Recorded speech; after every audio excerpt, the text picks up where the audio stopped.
This is not some internet rumor. This is my true story.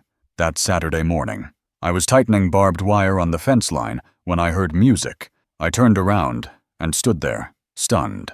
A wedding was being set up right on my pasture. White tent gleaming, elegant tables and chairs.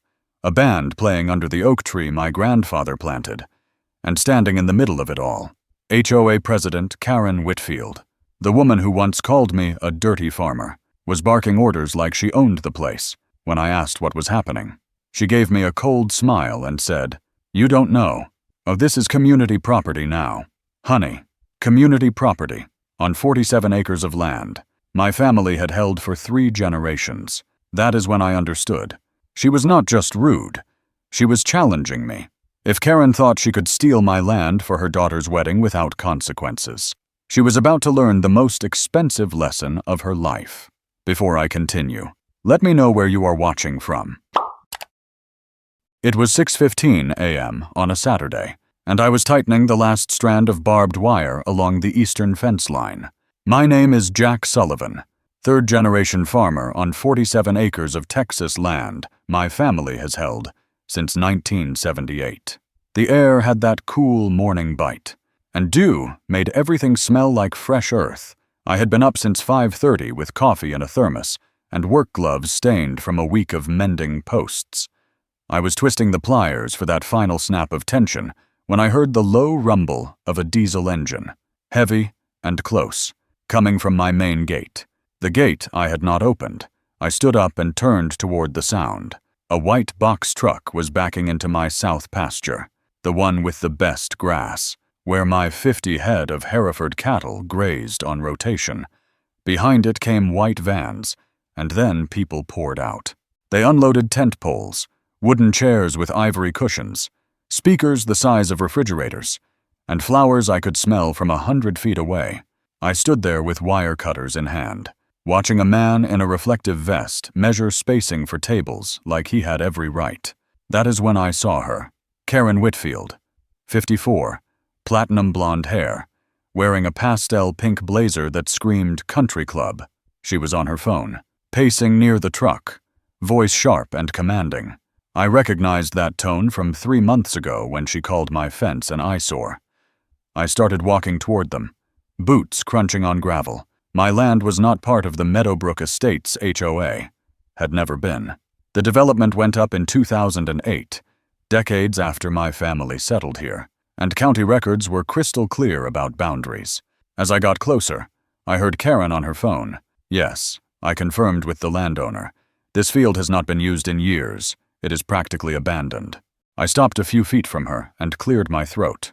"Ma'am," I said calmly, "I am standing right here, and I am the landowner." Karen turned slowly and smiled at me like I was a child who had said something wrong. "Oh, you are the farmer.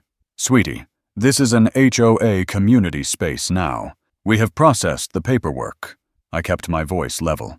"This land has been in my family since 1978. It is private property, and you are on it without permission." Karen's smile stayed frozen, but her eyes went cold. "Honey, nobody uses this land. My daughter's wedding is tomorrow. Do not make this difficult." I could have called the sheriff right then, but her casual arrogance told me this was about more than one wedding.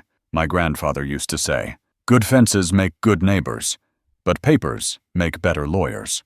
I had the papers, so I pulled out my phone and started taking pictures.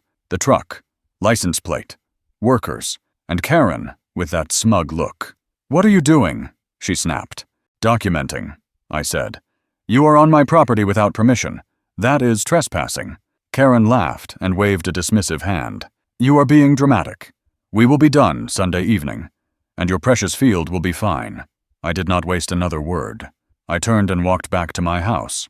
Inside, I went to my office and pulled out the metal box holding our land deed, the 15 survey, and every HOA letter I had received. Then I called Tom Briggs, a property lawyer I went to high school with.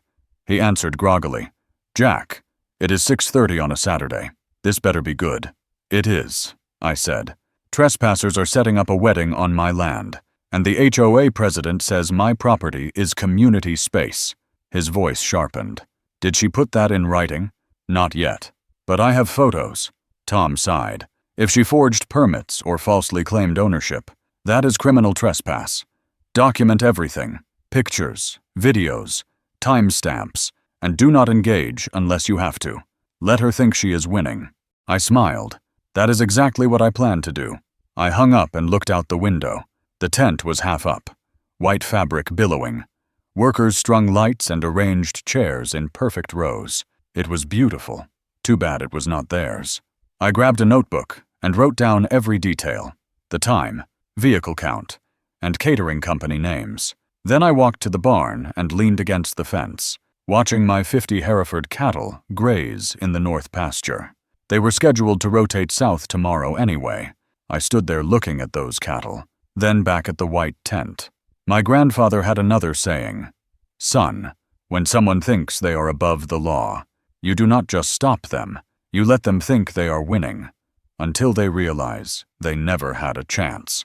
I walked into the barn and pulled down a bag of special feed mix with extra fiber and fermentation boosters, the kind that kept gut bacteria very active.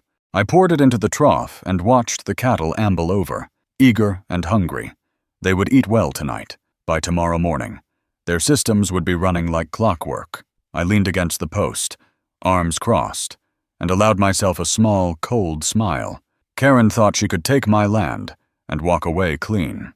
She thought I was just some backward farmer who would not fight back. She was wrong.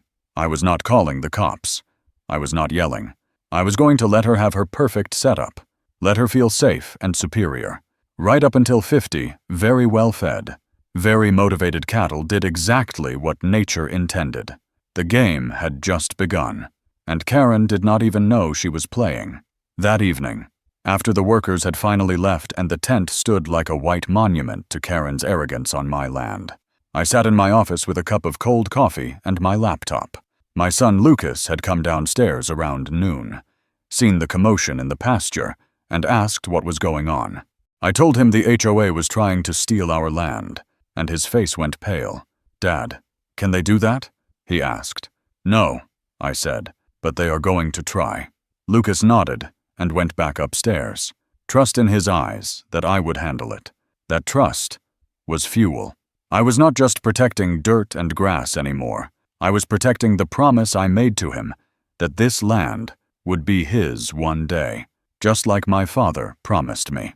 So I started digging, not into the soil this time, but into Karen Whitfield's digital footprint. I pulled up the Meadowbrook Estates Community Forum, a private online group where HOA members posted updates and complaints. I had been accidentally added 2 years ago when someone assumed my property was part of the development, and I never bothered to leave. Best mistake they ever made. I scrolled back 3 months and found exactly what I was looking for. A post from Karen, dated early February, with a photo of my south pasture taken from the road. The caption read, "Great news. Everyone. The board is exploring options to expand our green space by incorporating adjacent underutilized land into HOA jurisdiction. This will increase property values by 12 to 18%. Early projections show significant community benefit." I took a screenshot, then another. Underutilized land. She meant my land. The land my family had worked for 3 generations. I kept scrolling and found more. A comment thread under Karen's post, where someone named Phyllis Turner, listed as HOA treasurer, asked a cautious question. "Karen, does Mr. Sullivan know about this proposal? Have we reached out to him formally?" Karen's reply was short and dismissive. "The land has not been actively farmed in months." Phyllis. Karen claimed that legal precedent allows for community appropriation if property is deemed abandoned. I have consulted our attorney. I felt my jaw clench. My cattle grazed that pasture every other week on rotation. I had tax records, vet bills, and feed receipts proving active agricultural use. But Karen did not care about facts. She cared about spin. Tomorrow's wedding was not just about her daughter. It was about establishing proof that my land could be used for community events. Creating the precedent, Karen needed to argue it was no longer private property. I screenshot everything: the original post, the comment thread, Karen's reply to Phyllis, and a later update where she mentioned consulting the HOA attorney about annexing adjacent properties. Then I moved fast. I pulled up the county clerk's website and ran a search for any permits filed under Karen Whitfield's name or Meadowbrook Estates HOA in the last 6 months. Nothing. No event permits, no land use applications, no variance requests. The paperwork she claimed they processed did not exist. Next, I checked Meadowbrook HOA's public filings with the county and found something that made my blood run cold. Karen was not just the HOA president. She was also a licensed real estate agent who had been the listing agent for 8 of the 12 homes currently in the development. And if property values jumped 12 to 18%, like she promised, she stood to rake in serious commission on future sales and refinances. I opened a new document and built a timeline. February 10th, Karen posts about annexing my land. March 15th, Phyllis questions whether I was contacted. March 16th, Karen claims precedent for abandoned property. May 20th, the wedding setup begins without a permit. I saved the file and labeled it evidence. Then I called Tom Briggs again. It was late, but he answered.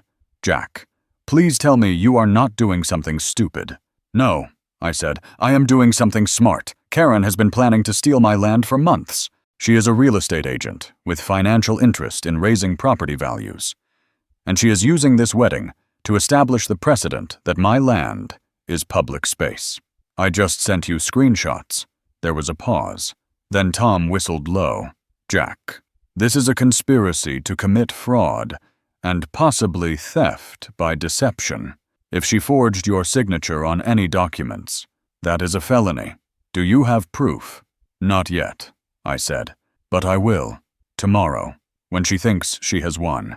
I am going to let her show me exactly how far she is willing to go, and then I am going to bury her with it." Tom sighed. "Just do not do anything that gets you arrested." "I will not," I said. "I am just a farmer protecting his land." I hung up and walked to the window.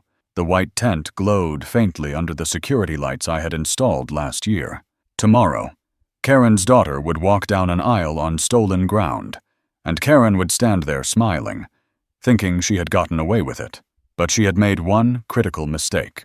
She underestimated me. She thought I was just some backward countryman who did not understand the law. She was wrong. I understood it perfectly. And tomorrow, she was going to learn that when you come for a man's legacy, you better make sure he does not have 50 head of cattle, a lawyer on speed dial, and a grandfather who taught him that patience is not weakness, it is strategy. I grabbed my keys and walked out to the barn, mounted 2 additional trail cameras on posts facing the pasture and tent, then sent Tom a text. "Be ready at 3 p.m. tomorrow. Bring your briefcase and body cam, if you have one." His reply came back instantly. "I will be there." I walked back inside, turned off the lights, and headed to bed. Tomorrow was going to be a very interesting day. Sunday morning arrived with cloudless skies and the kind of perfect weather that makes you believe in divine irony. I was up at 5 a.m., walking the perimeter of my property with a handheld camera, recording every fence line, gate, and no trespassing sign. I wanted a clean record before Karen's circus began. By 7 a.m., catering trucks rolled in. I stood on my porch with coffee, watching them unload champagne towers and floral arrangements that could have fed my cattle for a month. Lucas came out and stood next to me. "Dad, this feels wrong." "It is wrong," I said, "but we do not stop a thief by yelling. We wait until their hands are full. Then we show the sheriff what they are holding. You are not going to stop them. Not yet." I said, "Today, they are going to show me exactly who they are, and I am going to make sure everyone sees it." By 9 a.m., the pasture looked like a magazine spread. White chairs in perfect rows, rose petals lining the aisle, a string quartet tuning under the oak tree. I grabbed my phone and started recording from my porch. Wide shots capturing the tent, guests arriving in luxury cars, and Karen in a lavender dress directing staff. She saw me and waved, triumphant. I did not wave back. My security system captured 4 angles. Trail cams had close-ups. Every file was time-stamped and backed up to cloud storage, if this went to court.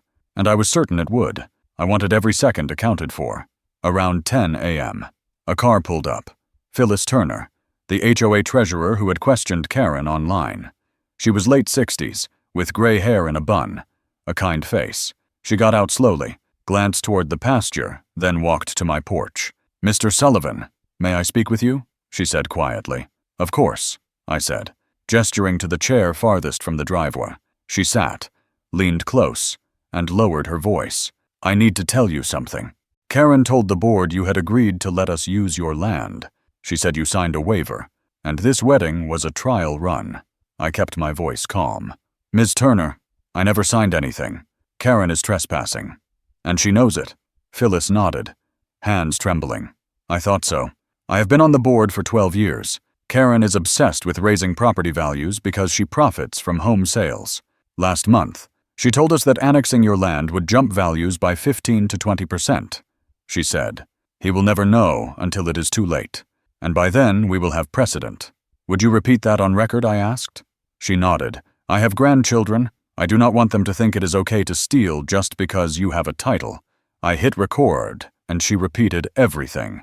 Dates, names, and quotes. I saved it as Phyllis Testimony 05/21/10:17 a.m. "You just gave me everything I need," I said. By 11 a.m., guests arrived in waves. I counted 150 people in pastels and wide hats, laughing under my oak tree. Karen greeted them at the pasture entrance like she owned it. I walked to the barn and checked the cattle. They were restless, shifting and lowing, stomachs active from last night's fiber-rich feed. Tails flicked, hooves shuffled, and the sharp tang of fresh manure hung in the air. I leaned against the fence, rough wood warm under my palms, and texted Tom Briggs, still on for 3 p.m. His reply came instantly. "Absolutely. Sheriff Martinez is coming with county records and his body cam." Perfect. Before I reached the porch, heels clicked behind me. "Mr. Sullivan." Karen walked toward me, condescending smile in place. "I just wanted to thank you for being so reasonable," she said sweetly. "I know change is hard for people like you, but this is for the best. You should be grateful we are taking care of your land." I stared at her, then smiled, slow and cold. "Ma'am, I am not being reasonable. I am being patient. There is a difference." Her smile faltered. "What does that mean?" "You will find out soon enough," I said. "Enjoy the wedding." I walked inside, leaving her in the driveway. Her heels clicked twice, then stopped. Inside, Lucas sat across from me at the kitchen table. "Dad, what are you going to do?" I looked at him. "Son, your grandpa used to say, when someone takes what is not theirs, you do not fight with fists. You let them fill their arms with stolen goods. Then you call the law." He grinned. "Grandpa would be proud." "Yeah," I said. "He would." I checked my phone. 12:15 p.m., 45 minutes until the ceremony at 1 p.m., 2 hours and 45 minutes until Tom and Sheriff Martinez arrived at 3 p.m. I stood, grabbed my keys, and walked to the barn. The cattle pressed against the south fence, separating them from the wedding site. I reached the gate, wrapped my fingers around the cold steel latch, and paused. Not yet. Timing was everything. I looked back at the tent where the quartet played, where Karen stood near the altar, where 150 guests sipped champagne on my stolen land. I let go of the latch. At 1 p.m., the ceremony would start. At 3 p.m., the law would arrive, and at exactly the right moment in between, I would open the south gate and let 50 head of very motivated, very full Hereford cattle walk straight into Karen Whitfield's perfect wedding. It was time to set the stage. The ceremony started at exactly 1 p.m. I watched from my kitchen window as the bride, Karen's daughter, walked down the aisle in a flowing white dress, her father beside her, guests rising from their seats. The string quartet played something classical and romantic, the kind of music that makes people cry at weddings. It was beautiful. It was also happening on stolen land, and that beauty was about to get very ugly very fast. I checked my watch. 2 hours until Tom and Sheriff Martinez arrived. 1 hour and 45 minutes until I opened the south gate. I poured myself another cup of coffee, sat down at the kitchen table, and waited. Patience had stopped being a virtue a long time ago. Today, it was my weapon. At 2:15 p.m., the ceremony ended. Applause carried across the pasture. Guests stood and hugged, and the bride and groom kissed under the floral arch. Karen stood near the altar, beaming. Phone out. Taking pictures like this was the crowning achievement of her life. In a way, it was. It was also going to be her biggest mistake. I stood up, grabbed my keys, and walked out the back door toward the barn. It was time. The cattle were pressed against the south fence. 50 head of Hereford beef cattle, each one weighing between 1,000 and 1,200 pounds. They were agitated, shifting weight from hoof to hoof, tails swishing, low anxious moos rumbling from their chests. The fiber-rich feed I had given them last night had done exactly what I knew it would. Their digestive systems were running at full capacity, and the evidence was everywhere. Fresh manure steamed in piles across the north pasture, thick and pungent, the sharp organic smell hanging heavy in the air. The south pasture was only a few hundred yards away, separated by this single gate. I walked up to it, wrapped my hand around the steel latch, and looked back toward the wedding. Guests were moving toward the reception tent now, champagne in hand, laughter floating on the breeze. Karen was holding court near the dessert tower, gesturing grandly. I unlatched the gate.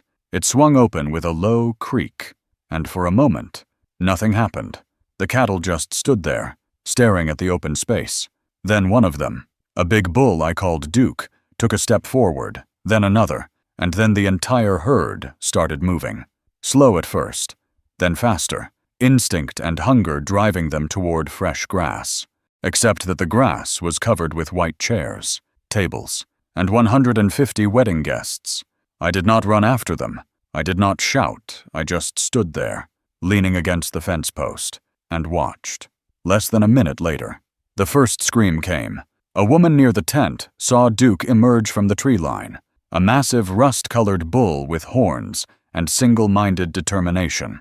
She pointed, mouth open, and then she ran. That was all it took. 50 head of cattle, each one with a digestive system running like a high-powered engine, came pouring into the wedding reception like a tsunami of beef and chaos. Guests scattered in every direction. Chairs flew. Tables tipped, sending champagne glasses and plates of hors d'oeuvres crashing to the ground. And then the manure started.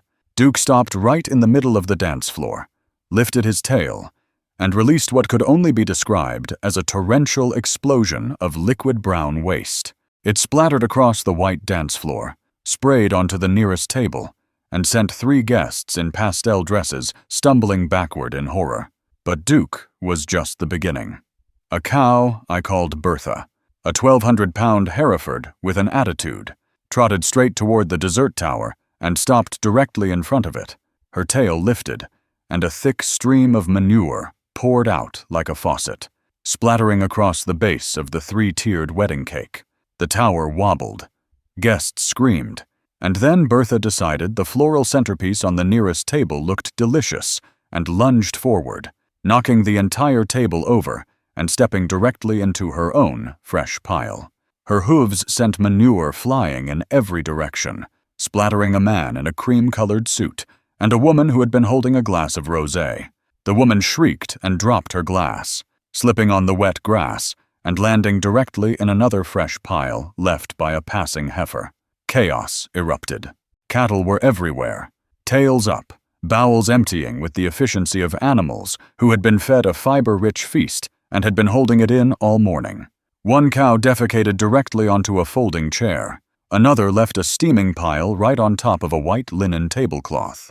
A third stood near the gift table and released a spray so forceful it splattered across 3 wrapped presents and the bride's custom monogrammed guest book. I heard Karen before I saw her, her voice, shrill and furious, cut through the chaos.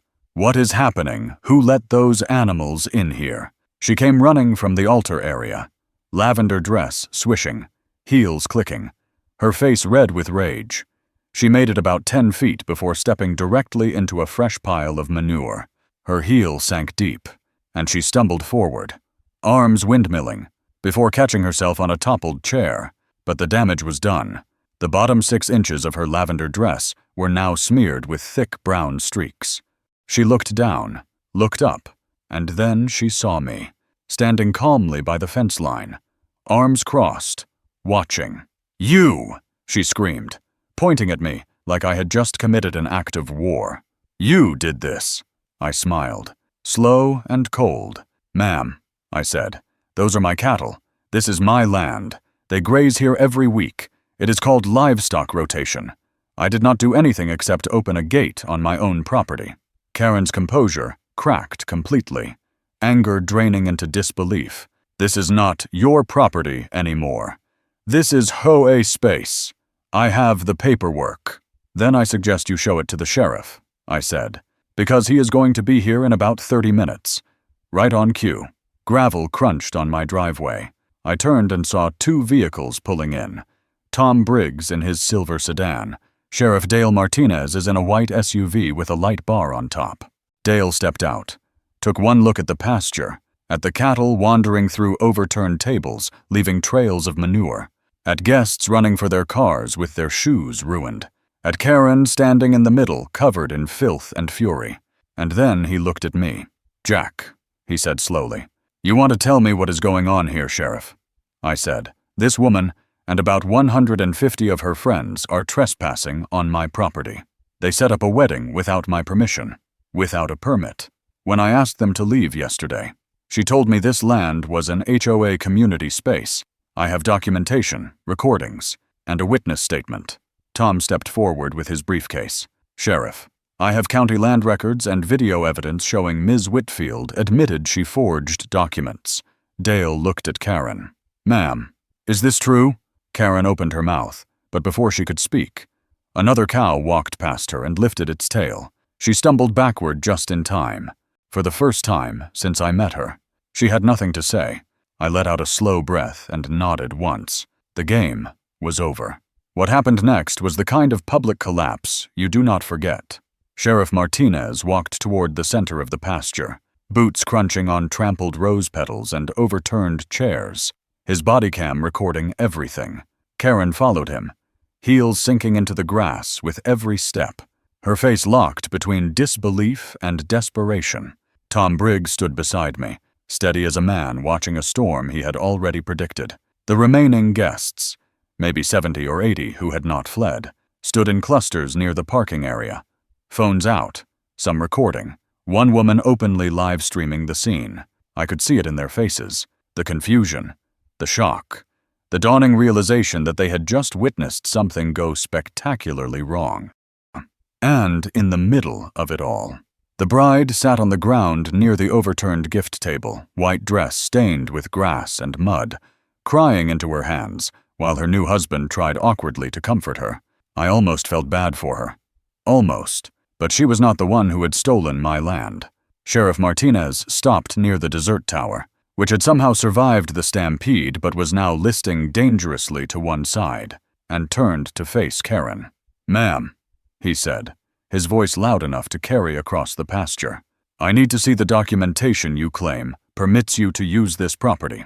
Karen straightened, brushing dirt off her dress, trying to regain composure. As I said, "Sheriff, it is with my attorney. I can have it sent over on Monday morning." Dale shook his head. "Ma'am, you are currently occupying private property without the owner's consent. If you have legal documentation, I need to see it now. Otherwise, you and everyone here need to leave immediately." Karen's voice rose, sharp and defensive. "This is ridiculous. This land has been abandoned. Under community appropriation statutes, the HOA has the right to claim unused adjacent parcels for public benefit." Sheriff Martinez looked at her for a long moment, then looked at me. "Jack, when was the last time you used this pasture for livestock? Yesterday," I said, "and the day before that, and every week for the last 3 years on rotation. I have feed receipts, vet records, and tax filings proving continuous agricultural use." Tom held up a folder. "Sheriff, County Ag exemption records confirm this land has been in active use without interruption." Dale nodded, then turned back to Karen. "Ma'am, there is no such thing as community appropriation of private land in Texas unless it goes through eminent domain, which requires court approval, public notice, and compensation. You do not have any of that. Now, I am going to ask you one more time. Do you have written permission from Mr. Sullivan to be here? Karen opened her mouth, closed it, and then her composure shattered completely. Fine, she said, her voice shaking, raw with desperation. Fine, I do not have his signature, but this land should be ours. He does not use it properly. He is wasting valuable space that could benefit the entire community. My homes, the ones I represent as an agent, would increase in value significantly if this became green space. He is being selfish and short-sighted, and people like him are why neighborhoods like ours struggle to maintain standards. There it was, the confession, out loud, in front of 70 witnesses, a sheriff with a body cam, and a lawyer taking notes. I did not say anything. I did not need to. Sheriff Martinez's expression did not change, but his voice got colder. Ma'am, you just admitted to trespassing with intent to defraud the property owner for financial gain. That is theft by deception, and it is a felony. Tom stepped forward, his voice calm and precise. Sheriff, I also have a recorded statement from Phyllis Turner, HOA treasurer, confirming Ms. Whitfield told the board she had Mr. Sullivan's permission when she did not, and that she explicitly planned to use this event to establish precedent for annexing his land. Dale looked at Karen, and for the first time, I saw her face go pale. You need to leave, he said quietly. Everyone needs to leave. And Ms. Whitfield, you and I are going to continue this conversation at the station. Karen looked around, at the guests staring at her, at the bride still crying, at the ruined reception scattered across my pasture, and then at me. Her voice came out thin and broken. You did this on purpose. You set me up. I shook my head. No, ma'am. You set yourself up. I just opened a gate on my own land. Karen's face crumpled, and she turned and started walking toward the parking area, heels clicking unevenly on the torn ground. The guests parted as she passed, nobody meeting her eyes, nobody saying a word. Phyllis Turner stood near the edge of the crowd, arms crossed, watching Karen leave. She caught my eye and gave a faint, almost sad smile. I returned it. Sheriff Martinez turned to the remaining guests. Folks, this event is over. If you have personal items, grab them now, but everything else stays until Mr. Sullivan decides what to do with it. People started moving, slowly at first, then faster, gathering purses and jackets, loading into cars, and driving away in silence. Within 20 minutes, the pasture was empty except for the tent, the overturned tables, and 50 very content Hereford cattle grazing peacefully on what was left of the floral arrangements. Tom walked over and stood next to me, watching the last car pull out. Well, he said, that went better than I expected. I looked at him. Better. Tom grinned. Jack, you just got a full confession. On camera, in front of witnesses, from a woman who tried to steal your land. And you did it without throwing a punch or saying a single angry word. Your grandfather would be proud. Yeah, I said quietly. He would. I looked out at the pasture, at the mess of white fabric and broken chairs and trampled roses, and for the first time in 2 days, I felt the weight lift off my shoulders. It was not over yet. There would be court dates, legal filings, maybe even a civil suit. But the hard part, the part where I had to prove my land was mine, and I had every right to defend it, that part was done. Karen had lost, publicly, completely, and she had done it to herself. The sun dipped low, glinting off the herd grazing over the ruins. Quiet, certain, mine again. 2 weeks later, I sat in the county courthouse waiting for my name to be called. The building smelled like old wood and floor polish. Tom Briggs sat next to me, leather briefcase on his lap, going over notes one last time. Across the aisle, Karen Whitfield sat with her attorney, a younger man in an expensive suit who kept glancing at Tom's folder like it was evidence of his own failure. Karen looked smaller than I remembered, her platinum hair pulled back tight, wearing a plain gray dress. She did not look at me once. Not when we walked in, not when the bailiff announced the judge, not even when her attorney leaned over to whisper something. She just stared straight ahead, hands folded in her lap, face blank. Judge Harold Brennan entered the courtroom at exactly 9:30 a.m., a man in his early 60s with silver hair and the kind of face that had seen every excuse twice. He sat down, adjusted his glasses, and looked at the case file. The People versus Karen Louise Whitfield.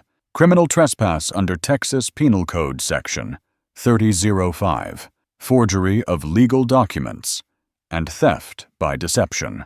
He looked up at Karen, then at me, then back at the file. Ms. Whitfield, he said, his voice calm but weighted with authority. You are charged with 3 counts. How do you plead? Karen's attorney stood. Your Honor, my client pleads no contest to the misdemeanor trespass charge. We respectfully request that the forgery and theft by deception charges be dropped in exchange for restitution and community service. Judge Brennan raised an eyebrow. Mr. Hastings, your client forged a signature, orchestrated an illegal event, and admitted on camera that she did so for financial gain. That is not a misdemeanor plea bargain situation. Do you have evidence to dispute the charges? The attorney hesitated, glanced at Karen, then back at the judge. No, Your Honor. Then I suggest you prepare for sentencing, the judge said flatly. He turned to Tom. Mr. Briggs, I have reviewed your submitted evidence. Security footage, time-stamped recordings, witness testimony from Phyllis Turner, and county records showing no permits were filed. Is there anything additional? Tom stood. Your Honor, I would also like to submit documentation showing Ms. Whitfield used $12,000 in HOA funds to pay for the venue rental under pretenses, without board approval. Judge Brennan's expression darkened. So she also misappropriated funds from an organization she was elected to lead. That is correct, Your Honor, Tom said. The judge looked at Karen. Ms. Whitfield, do you have anything to say in your defense? Karen stood slowly, her voice barely above a whisper. Your Honor, I made a mistake. I thought I was acting in the best interest of the community. I believed the land was unused and that incorporating it would benefit everyone. I never intended to harm Mr. Sullivan. Judge Brennan leaned forward. Ms. Whitfield, intent does not erase action. You forged documents, lied to your board, and used community funds for personal gain. Those are not mistakes. Those are crimes. And you did all of this knowing it was wrong because you stood to profit from increased property values. That is not a mistake. That is fraud. Karen sat back down. Her attorney placed a hand on her shoulder, but she did not react. The judge read through the sentencing guidelines silently, then spoke. Ms. Whitfield, I am sentencing you to 18 months of supervised probation. During that time, you will complete 200 hours of community service. You are permanently banned from holding any HOA position for 5 years. You will pay restitution to Mr. Jack Sullivan of $25,000 for property damage, emotional distress, and legal fees. You will repay the Meadowbrook Estates HOA $12,000 plus interest. Finally, you will cover all court costs totaling $8,500. Do you understand these terms? Karen nodded, voice cracking. Yes, Your Honor. Judge Brennan closed the file. Then this court is adjourned, Ms. Whitfield. I suggest you use this time to reflect on the difference between leadership and entitlement. The gavel came down with a sharp crack, and it was over. Karen stood slowly, her attorney guiding her toward the side exit.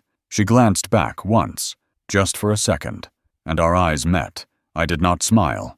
I did not gloat. I just looked at her, and she looked away. Tom gathered his papers. Well, he said quietly, that is about as clean as justice gets. I nodded. Yeah, it is. Outside the courthouse, the morning sun was bright and warm. Lucas was waiting by the truck, leaning against the tailgate. He looked up when he saw me and grinned. So it is done, I said. 18 months probation, 200 hours of community service, and she owes us $25,000. Plus, she can never run an HOA again. Lucas let out a low whistle. Grandpa would have smiled at this one. Yeah, I said, smiling for the first time that morning. He really would have. I climbed into the truck, started the engine, and headed home. The pasture had been cleaned up days ago, the tent removed, the chairs hauled away, the flowers composted. The cattle were back on their regular rotation, grazing peacefully like nothing had ever happened. And on the southern fence line, right where Karen's wedding had taken place. I had installed a new post. It was painted white, clean and bright in the sun, with a small metal sign bolted to the front. Private property, Sullivan Family Farm, Est, 1978. Trespassing equals prosecution. I stood there for a moment, one hand resting on the post, looking out over the land my grandfather had worked, my father had protected, and I had defended. Justice does not shout. It just stands, steady, quiet, and right. And today, it was. 3 months passed, and the farm settled back into its rhythm like nothing had ever happened. The grass grew back thick and green where the tent had stood. The cattle grazed their rotation without interruption. And every morning, I walked the fence line with my coffee, checking posts and wire, making sure everything was solid. Lucas had started his senior year of high school and was already getting acceptance letters from colleges. He wanted to study agricultural law.